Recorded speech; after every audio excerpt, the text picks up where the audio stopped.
कौन बनेगा मुख्यमंत्री सबसे पसंदीदा और विश्वसनीय शो है।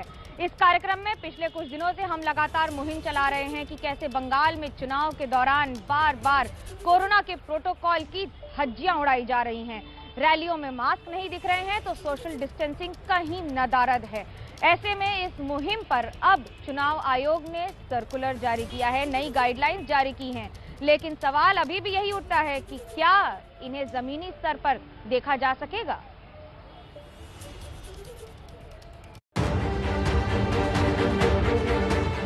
पश्चिम बंगाल में अब ऐसे बड़े बड़े रोड शो नहीं दिखेंगे।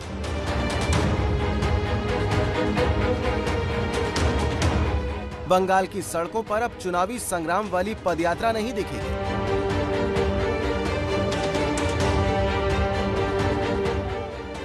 बंगाल चुनाव में अब सिर्फ 2 चरण बाकी हैं और अब जाकर चुनाव आयोग की बेकाबू भीड़ पर सख्ती दिखी है। कोरोना ना फैले इसलिए चुनाव आयोग ने बंगाल में बड़ी रैली, रोड शो और पदयात्राओं पर रोक लगाई है और इसकी वजह है बंगाल में कोरोना के डराने वाले आंकड़े।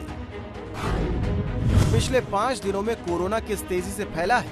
18 अप्रैल को बंगाल में 8,419 केस आए थे और 28 लोगों की मौत हुई थी, लेकिन कल यह आंकड़ा बढ़कर 11,948 हो गया और 56 लोगों की मौत हुई है, यानी करीब 45% बढ़े हैं, जबकि मौतें 100% बढ़ी हैं। लेकिन जरा हाल देखिए, नेता मानने को तैयार ही नहीं कि रैली की वजह से कोरोना फैला और आरोप एक दूसरे पर लगाए जा रहे हैं। कोरोना जो बढ़ रही है, जहां बढ़ रहा है वहां चुनाव नहीं है। 10 प्रदेश कम से कम देश में जहां ऊंचाई पर है उसमें बंगाल 8 नंबर में है। तो चुनाव अगर कारण होता बढ़ने का तो आज महामारी हो जाता है। यहाँ जिन लोग हार चुके हैं वो तो पहले से मैदान छोड़ दिए हैं, वो लोग बंद कर दो। तो कोरोना को ही उन्होंने अभी बनाया इशू। जिन्होंने इलेक्शन कमीशन को टारगेट किया, सेंट्रल फोर्स को किया, ईवीएम को किया, तो उससे फ़ायदा नहीं हुआ है।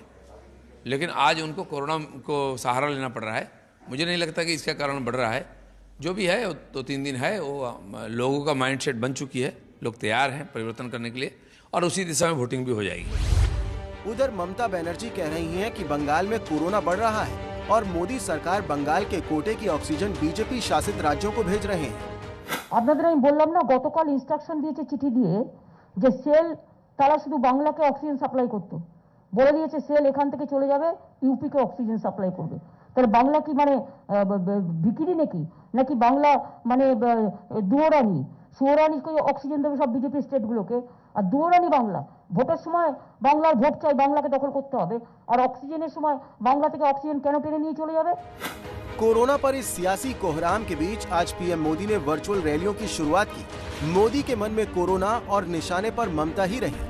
कानून सुनेगा, कानून निष्पक्ष भाव से काम करेगा तो जीवन भी आसान होगा और व्यापार कारोबार भी आसान होगा।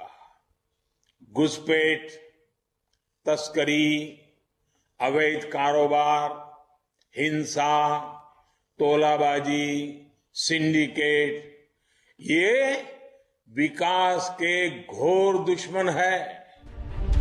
देश में इस वक्त कोरोना के जैसे हालात हैं, उससे हर राज्य की सरकारों को, हर सियासी दल के नेताओं को कोरोना से बचाव के तरीके अपनाकर लोगों के सामने मिसाल पेश करनी चाहिए। धीरे धीरे चुनाव आयोग से लेकर दल अब बचने की बात तो कर रहे हैं, लेकिन शायद काफी देर हो चुकी है।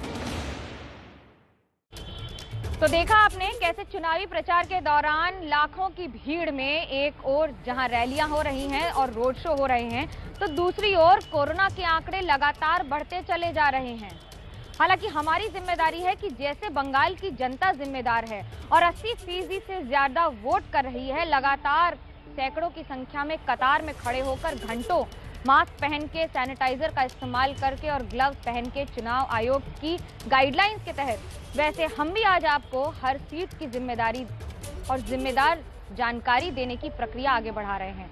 आज देखिए आसनसोल की ये सीट, जहां एक और फैशन डिजाइनर हैं तो वहीं दूसरी ओर अदाकारा और हीरोइन।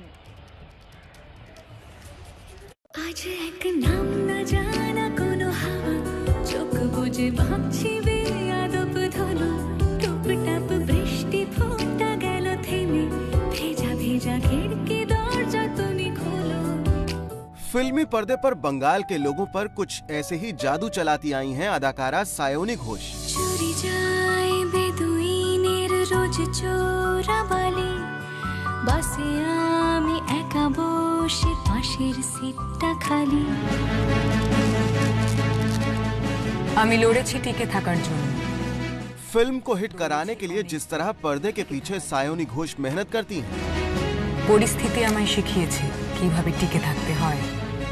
कुछ वैसी ही मेहनत अब अपनी सियासी पिक्चर को हिट कराने में जुटी हैं सायोनी घोष।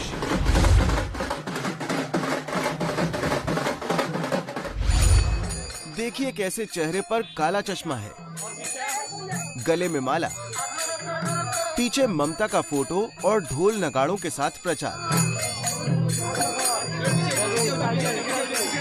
दरअसल सायोनी घोष बंगाल में ममता बनर्जी की पार्टी टीएमसी पर चुनाव लड़ रही हैं और सीट है आसनसोल दक्षिण। जीत के लिए सायोनी सीधे लोगों से जुड़ रही हैं। किसी के घर पहुंची तो बच्चे को गोद में लेकर खिला दिया।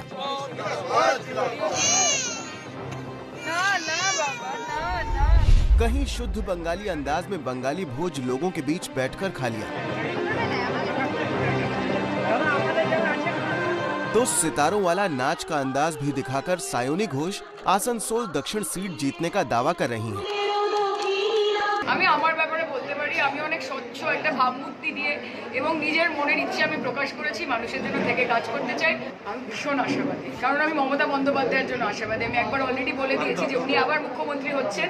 খেলা হবে, খেলা কি ধরনের খেলা হবে আপনারা বুঝতে পারছেন, গলি মারো বলার থেকে বা বদলা নেবো নেওয়ার থেকে তো খেলা হবে বোধহয় বেটার শুনতে লাগে, তাই না? सायोनी घोष को जीत का भरोसा है। अब जरा इनका ये अंदाज देखिए, एक सभा में कैसे एक अनुभवी नेता की तरह भीड़ को इशारों से शांत रहने के लिए समझा रही हैं। अदाकार हैं तो प्रचार पर छाप दिखेगी ही।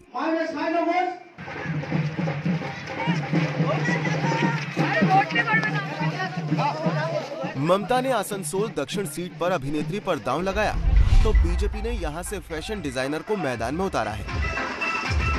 नाम है अग्निमित्र पॉल और देखिए इनके प्रचार का अंदाज भी किसी फिल्मी हीरोइन से कम नहीं है। अग्निमित्र पॉल भी पूरे बंगाली लिबास में लोगों के बीच पहुंच रही हैं। उनके प्रचार में भीड़ भी दिख रही है और इसी के दम पर फैशन डिजाइनर अग्निमित्र यहां सीट पर जीत का डिजाइन बनाने में लगी हैं। আজকের দিনে প্রার্থনা করি যেন বাংলায় সুদিন ফিরে আসে, সুশাসন ফিরে আসে, আর এটা সম্ভব একমাত্র ভারতীয় জনতা পার্টি দিয়ে। তাই আসানসোলবাসী এবং পশ্চিমবঙ্গবাসীর প্রতি আমার দৃঢ় বিশ্বাস, 2রা মে আমরা এই স্বপ্ন পূরণ করতে পারবো এবং আগামী দিনে আমরা সোনার বাংলা গড়ব। अब आपको इस सीट का इतिहास बता देते हैं। कोलकाता के बाद दूसरे सबसे बड़े शहर में आता है आसनसोल। 2011-2016 से इस सीट पर ममता की टीएमसी का ही कब्जा है, लेकिन आसनसोल लोकसभा क्षेत्र में 2019 का चुनाव बीजेपी के बाबुल सुप्रियो ने जीता था और अब बीजेपी को लग रहा है कि अग्निमित्र पॉल के सहारे एक बार लोकसभा वाली जीत विधानसभा चुनाव में दिखेगी। यानी 7वें चरण के चुनाव में सबकी नजर सायोनी घोष और अग्निमित्र की टक्कर पर रहने वाली है।